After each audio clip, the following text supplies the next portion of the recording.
Namatay siya para bayaran ang kasalanan na yon, kaya hindi ka na magbabayad pa kailanman sa kasalanan na yon. Itinatanong ng iba, paano kung matapos kong tanggapin si Jesus ay hindi pa rin ako perfect at nagkasala pa rin ako? E di, hindi na naman ako ligtas? Kaya nga bayad na eh. Past, present, and future. Hindi lang yung past mo, pati future. Kaya ka binibigyan na ng assurance. Kaya merong sinasabi na, if we confess our sins, He is faithful and just. Ibig sabihin, ina-expect naman na bagamat nananalig tayo, hindi tayo magiging perfect dito sa lupa, magkakaroon pa tayo ng mga pagkukulang, at yun ay kailangan nating ipagtapat. Not to restore your salvation, but to restore your good relationship with God. Sure na yun. Pag sinabi mong, paano pag nagkasala ako, di hindi na naman ako saved? Di ibig sabihin pala, kaya ka nasi-save dahil wala kang kasalanan? Ganun lang yun sa equation. Kung ang kasalanan ay magpupadala sa'yo sa impyerno, therefore, pupunta ka lang sa langit kung wala kang kasalanan. Pero yung kasalanan nga ay nawawalang bisa dahil sa pananalig kay Jesus. Kaya siya tagapagligtas. Wala namang kakwenta-kwenta yung kaligtasan na yun kung matapos mong tanggapin at paniwalaan at nagkaroon ka na imperfection, nadapa ka, nagkasala ka, wala ka na namang kaligtasan, baliwala na naman ang kamatayan ni Jesus. Wala naman palang kwenta yung kanyang pagliligtas dahil patsi-patsi lang, kapra-kapraso, hindi buo. Pero sinabi, if you hear His word and believed Him, and especially the Father who sent Him, you will no longer be judged. You have eternal life. You crossed over from death to life. And that should give relief and peace. Not abuse. Sasabihin ng iba, pagka po naman niya na itinuro, baka abusuhin ng mga tao. Walang tunay na nananalig kay Jesus, naniniwala sa Ama na nagsugo sa Kanya, ang aabusuhin yun. Nagkakasala ka, nagkukulang ka, dahil tao ka pa rin. God remembers that we are dust. And nobody will say, total, namatay naman si Jesus, sasamantalahin ko na, magkakasala na ako. Hindi tunay na pananalig yun. Pero ang tunay na nananalig, hindi naman siya technically nagiging perfect. Although spiritually, in the eyes of heaven, nagiging perfect siya dahil tinatakpan siya ng dugo ni Kristo. Kaya ang sino man na nasa Panginoon na nanalig kay Jesus, nagpaligtas kay Jesus, dapat hindi na natatakot sa kamatayan. Kuminsan, natatakot lang siguro sa paraan ng kamatayan. Na sana hindi na po ako masaktan, huwag na akong maaksidente, huwag mabarog ang ulo ko, huwag ako madaganan ng building, yung mga ganon. At siguro, normal lang na medyo magkaroon ka ng agam-agam tungkol sa proseso ng iyong kamatayan. Kaya yung iba, kung masusunod lang sila, gusto nila naka-makeup, maganda ang damit, nakahiga, at nakatulog na lang. Sana nga ganun ang buhay, pero hindi laging ganun. Pero, tanggalin ang takot sa impyerno, tanggalin ang takot sa kamatayan, sa pag-uusga, kung ikaw ay nasa Panginoon na. At, isama mo na rin, kapatid, ipasa Diyos mo na ang paraan ng iyong pagyao mula sa mundo, huwag mo nang problemahin kung paano yon. Diyos na ang nakakaalam noon. Romans 8:1, if you belong to Jesus Christ, you won't be punished. Why? Because Jesus was punished for you. Even in the court of law, to punish you and to punish Jesus, double jeopardy ang tawag doon. Hindi pwede na idemanda mo at parusahan mo ang isang tao doble for the same crime. And because yung ginawa ni Jesus para sa iyo ay inaaring ginawa mo para sa sarili mo, kaya tumatalab sa iyo yon. Pag pinarusahan na naman ikaw, matapos parusahan siya, double jeopardy na yon. Hindi yun pwede. 1 Peter 2:24, He Himself bore our sins on His body on the cross, so that we might die to sins and live for righteousness. By His wounds, you have been healed. Dinala niya sa kanyang katawan nung siya'y napako sa krus ang lahat ng ating kasalanan. At nung binayaran niya yun ng kamatayan at siya'y nabuhay na muli, ibig sabihin, higit ang ibinayad niya kesa doon sa binayaran, may sukli pa, nabuhay siyang muli. Kaya kasama kang nabubuhay na muli ni Jesus, kaya kung ikay mamatay man, ay babangon kang muli. Hindi ang katawang yan, kundi ang iyong espiritu, dahil yung katawan na inililibing sa lupa, At naniniwala ang maraming pagdating ng panahon ay bubuhayin din yun. At maraming pagtatalo kung paano, pero hindi na tayo dadako pa roon. Ang mahalaga, ang espiritu na humihiwalay sa katawan ng tao sa oras ng kamatayan ay umuuwi agad sa Diyos. At kung ikaw ay nabubuhay pa, mabubuhay ka para sa katuwiran, sa kabutihan, sa kagandahang loob, bagamat hindi inaasahan that you will be 100% perfect. But Jesus died for you, at dahil siya'y nagkasuga sa kanyang katawan, ikaw ang gumaling. Dahil ikaw itong luminis, sa kanya natambak yung dumi, kaya siya nagbayad at namatay sa krus. Kaya ang sinasabi sa kamatayan ng 1 Corinthians 15, 55 to 57, where is its victory? Where is its sting? Sin is what gives death its sting, and the law is the power behind sin. But thank God for letting our Lord Jesus Christ give us the victory. Kumisan itong ganitong mga salita, masalimuot, paulit-ulit, pabalik-balik, mahirap maintindihan ang kahulugan. Pero ang pagkapasimplihin natin, itong sinasabi ni Paul, nasaan ang tagumpay ng kamatayan? Nasaan ang kanyang kamandag? Nasaan ang kanyang lason? Wala. Kasi kasalanan ang nagbibigay sa kamatayan ng tagumpay. Kasi kung makasalanan ka, namatay ka, mananalo ang kamatayan, dadaling ka niya sa kaparusahan sa walang hanggang pagdurusa. At nananalo yung kasalanan dahil may law. Sinabi ng law, bawal ang mga ganito, tapos ginawa mo, naging makasalanan ka tuloy, at dahil makasalanan ka, pag namatay ka, mahusgahan ka. Pero, sabi, salamat kay Jesus. Dahil sa ginawa niya, binayaran niya ang kasalanan mo, kaya kahit makasalanan ka, bayad ka na. At number 2, dahil sa kanyang ginawa at katuruan, kabutihan, binaliwala niya ang law. Hindi na tumatalab sa iyo ang law ni Moses. Ang tumatalab sa iyo is the law of love of God through Jesus. Binaligtad niya ang effect ng law. Imbes condemnation, naging justification. Imbes parusa, naging gantimpala pa dahil kay Jesus. Kaya napakahalaga na si Jesus ay panaligan, paniwalaan, tanggapin at sundin. Why else do people fear death? Because of the unknown. Maraming hindi alam ang tao, nagiging hiwaga tuloy. At anumang nasa dilim ay kinakatakutan ng marami. Pero pag tinapunan mo ng liwanag, hindi naman pala nakakatakot. Yun lang palang dilim ang nagpapamukhang nakakatakot ito. At ganoon ang kamatayan, parang maraming dark areas. Kasi hindi naman totally ipinaliwanag kung paano, ano mangyayari, kailan, saan. Kaya tuloy kinakatakutan. But Psalm 23 verse 4 says, I may walk through valleys as dark as death, but I won't be afraid.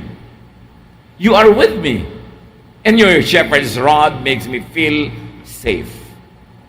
Even though I walk through the valley of the shadow of death, I will fear no evil, for thou art with me. Thy rod and thy staff, they comfort me. Sabi ng ibang versions. Kahit daw maglakad pa siya sa pinakamadilim na libis, mga libis ng kadiliman, di siya matatakot dahil kasama niya ang Diyos.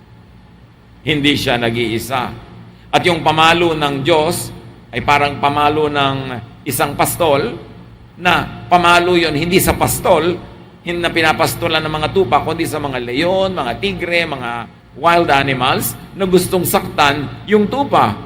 At dahil nakikita mo yung pamalo na yun ng Diyos, hindi yung para sa'yo, hindi ka natatakot, lalo kang gumagaan ng loob sapagkat alam mong yun ang ipamamalo sa anumang mga mabangis na hayop na gusto kang salakayin.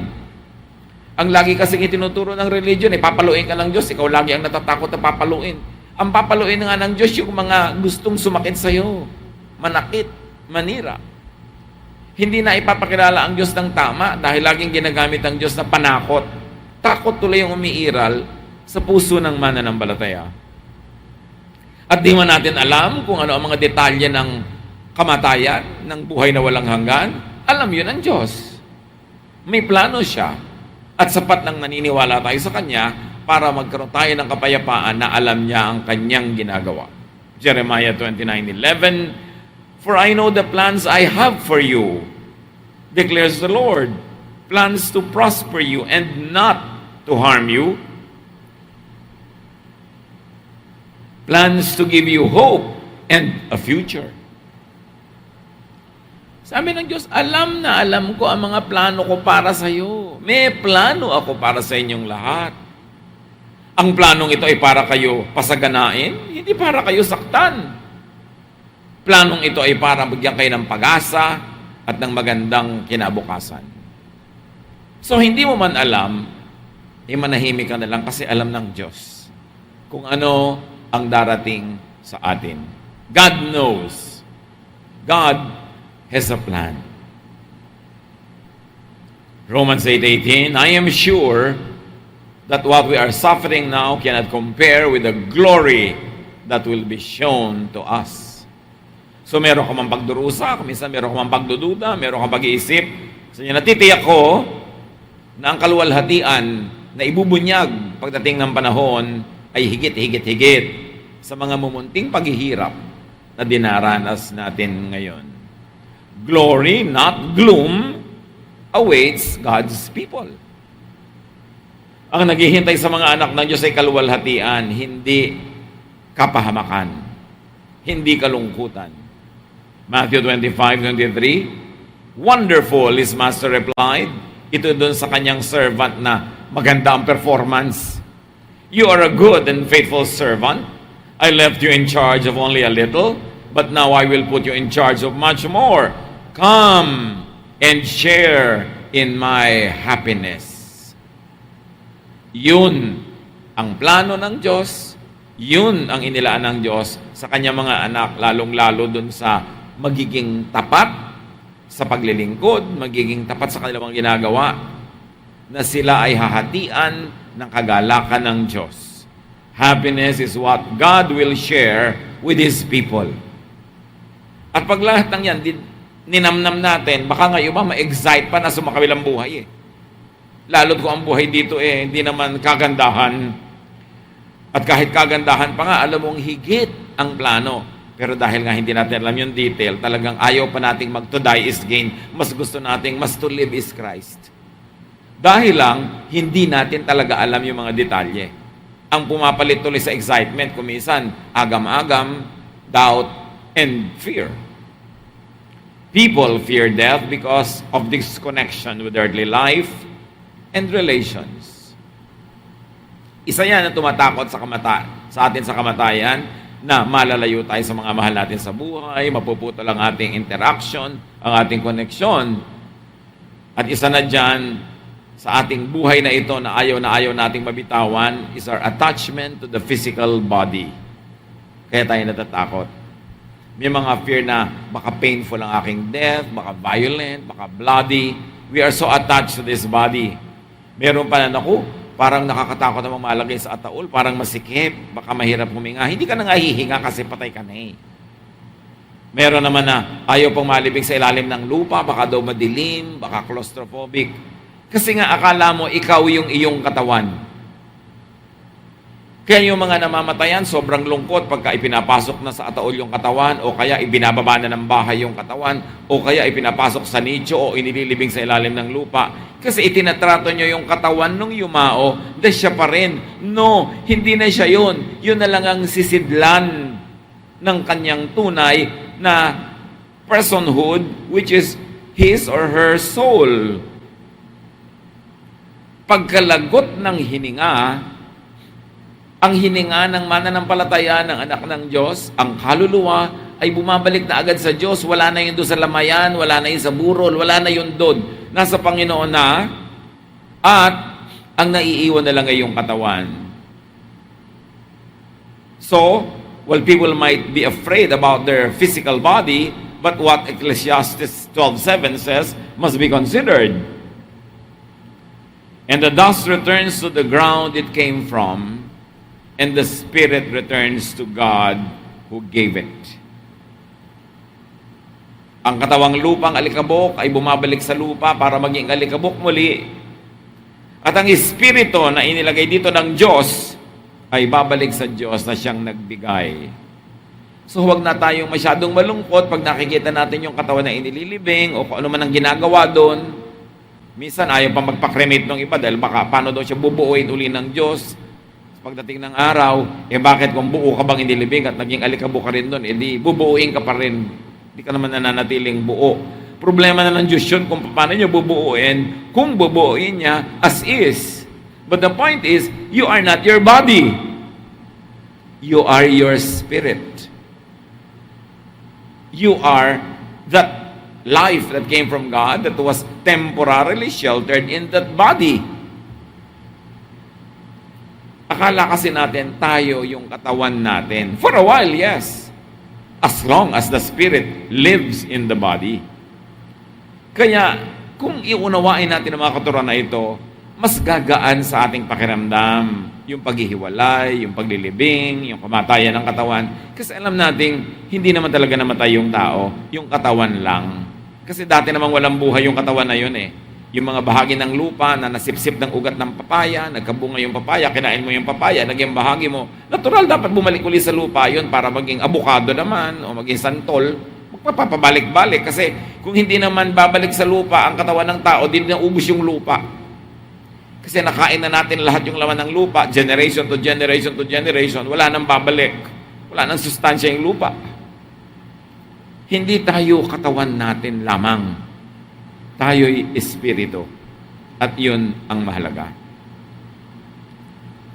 People can be afraid of death because of their attachment to people. Ayaw na maghiwalay. Pero, bakit? Bago ba kayo isinilang, magkasama na yung espiritu nyo? So habang yung katawan nyo nasa lupa, pinahiram ng laman na espiritu, doon lang kayo nagkakaroon ng relasyon. Kaya yung pinoproblema ng iba, tinanong nila si Jesus, paano po sa kabilang buhay kung isang tao ay nagkaroon ng 7 asawa? Sino na ang asawa niya sa kabilang buhay? Bakit? Kasi ina-expect nila na yung buhay dito sa mundo, sa kabilang buhay, ganun-ganun pa rin. May asawa ka pa rin, may ganito ka pa rin. Kaya yung mga ibang matatandang kultura, dala-dala yung mga palayok nila, yung mga suklay, yung mga araro, kasi akala nila, yung ginagawa nila dito, gagawin pa rin nila sa kabilang buhay. Pero alam natin, hindi. Lahat ng mga antik natin na nahukay sa ating mga ninuno, mga alahas nila, mga palayok nila, hindi naman talaga nila nadala sa kabilang buhay, naiwan sa lupa. Sa mga libingan sa Egypt, yung mga kayamanan ng mga pharaoh, ng mga royal families, dala-dala nila hanggang mga salamin, mga panggupit ng kuko, mga pang-makeup. Nandun, naiwan. Kasi yung nasa lupa, pang-lupa lang yun. Kaya yung mga relasyon din natin sa lupa, dapat nating maintindi na hindi ganun ang mangyayari pag tayo pare-pareho nang nasa piling ng Diyos. Kaya ang sagot ni Jesus sa nagtanong kung ano mangyayari, sino magiging asawa sa kabilang buhay kung maraming naging asawa dito, isa-isang namatay, pero asawa lahat. Matthew 22:30, at the resurrection, people will neither marry nor be given in marriage. They will be like the angels in heaven. So sabi, huwag niyong asahan na magpapatuloy pa yung mga ganun. May maiiba. At lahat ng mananampalataya, lahat ng anak ng Diyos ay magmimistulang mga anghel. Mga banal, mga walang earthly attachments. At mapapawalan sila mula sa mga earthly cares and earthly worries, earthly jealousies and quarrels and contests. Kasi kung itutuloy mo lang doon yung sistema dito, dituloy din yung mga awayan, mga selos, mga galit, mga contest, maiiba yun. At yung detalye ng pagkakaiba-iba, hindi naman laging nilinaw, pero magtiwala na rin tayo na yung pagkakaiba nun is for the better. For the best, in fact. Some people fear death because of their attachment to earthly lifestyle. Tulad nga nun, pinoproblema kung sinong mapapangasawa. 1 Corinthians 2:9, however, it is written, what no eye has seen, what no ear has heard, and what no human mind has conceived, the things God has prepared for those who love Him. No eye has seen, no ear has heard, no mind has conceived what God has prepared for those who love Him. So ano man ang ating pag-i-imagine ngayon, huwag na lang tayo magpagod kasi ang pinakamatayog, pinakamataas nating pag-iisip, kapos, hindi kayang magkasya sa ating utak, yung kaluwalhatian, ng inihanda ng Diyos para sa kanyang mga anak. Nakaka-excite isipin yung gano'ng mga bagay. Lalo sa napakarami ng nalasap na sarap at ginhawa at saya sa buhay, ang dami pa palang higit kaysa ron na naghihintay sa mga anak ng Diyos. Nung si Jesus ay nasa bangka na may kasama siyang mga disipulo at bumagyo, natakot ang mga disipulo na sila'y masaktan, lumubog, malunod at mamatay. Ginising nila si Jesus. Si Jesus naman, pinapayapa yung bagyo. Pero pagkatapos doon, sabi niya sa Matthew 8:26, "Why are you so afraid? You surely don't have much faith." Yung kawalan ng pananalig, sabi ni Jesus, yan ang ugat ng inyong mga takot.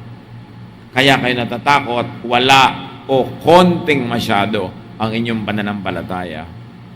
Fear is inversely proportionate to lack of faith.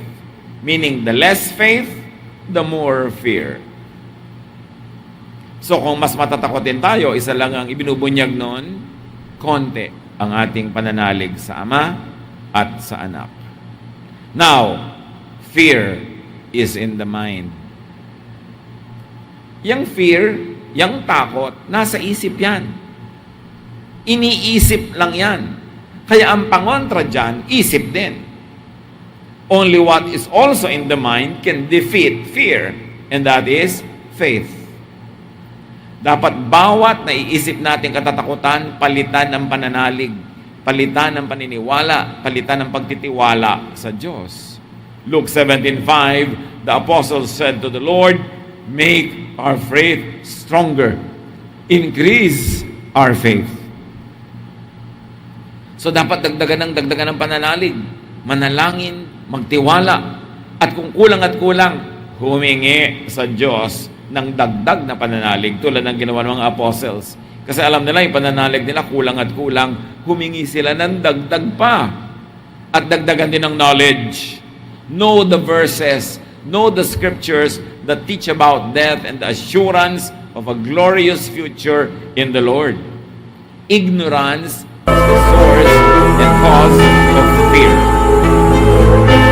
Kaya dapat may knowledge. Know God's will and plan for His people.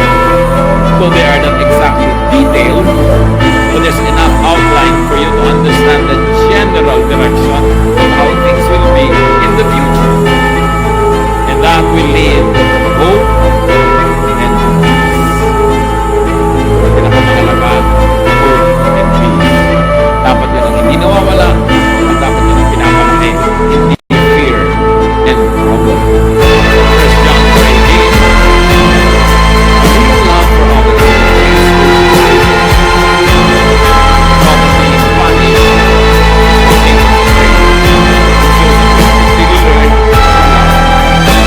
At ng pagmamahal sa kapwa, pagmamahal sa Diyos, na nagpupunta ng kapayapaan. Kaya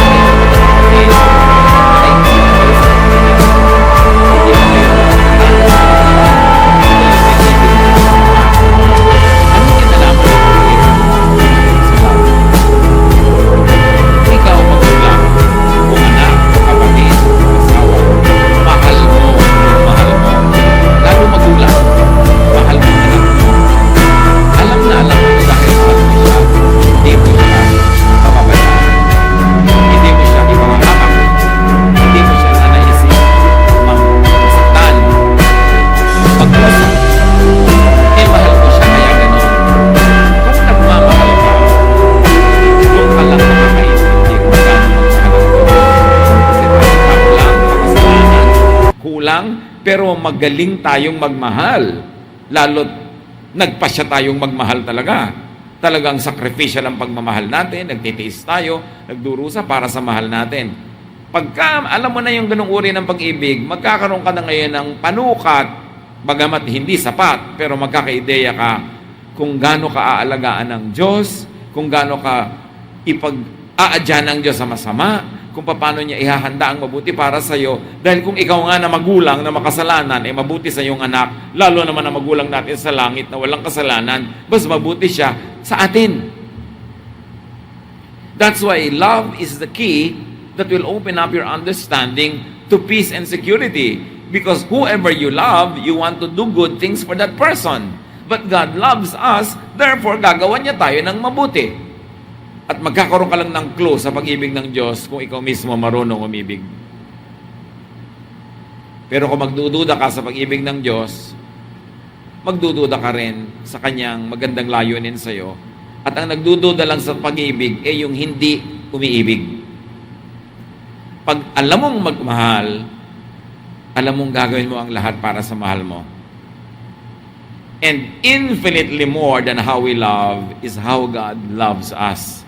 That's why if you love others, you will have a key in understanding how much God loves us and how secure we are in God's hands. Kaya sabi sa Romans 8:35-39, who shall separate us from the love of Christ? Shall trouble, or hardship, or persecution, or famine, or nakedness, or danger, or sword? No, in all these things, we are more than conquerors through Him who loved us. For I am convinced that neither death nor life, neither angels nor demons, neither the present nor the future, nor any powers, neither height nor depth, nor anything else in all creation will be able to separate us from the love of God that is in Christ Jesus our Lord.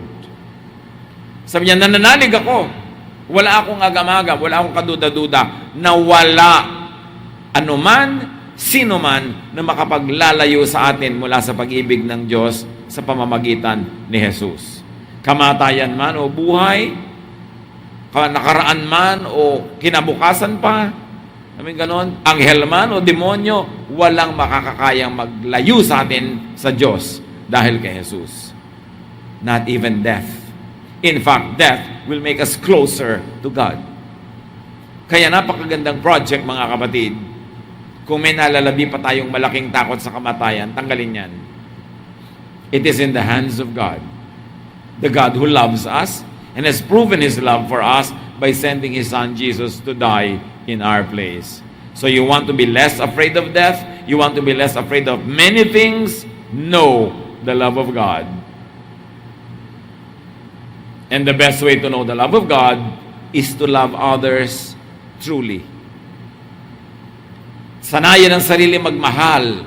Ibigay ng todo-todo ang ating pagmamahal. Love generously, lavishly, dramatically. And then you will have a clue as to how much God loves you. And when you comprehend, even just for a little, how much God loves you, your fears will vanish. They will go away. Because God, who is God of gods, King of kings, and Lord of lords, loves you. And that love is enough for God to plan for you, to have a glorious future for you. And therefore, you should not be afraid of the future. Neither death nor life can separate us from the love of God. Dear Lord, thank you that you love us. Turuan nyo kaming maunawa itong mensaheng ito para matanggal o dili kaya'y malaki ang mawala sa aming agam-agam at takot sa kamatayan at sa iba pang mga bagay-bagay na ito sa buhay.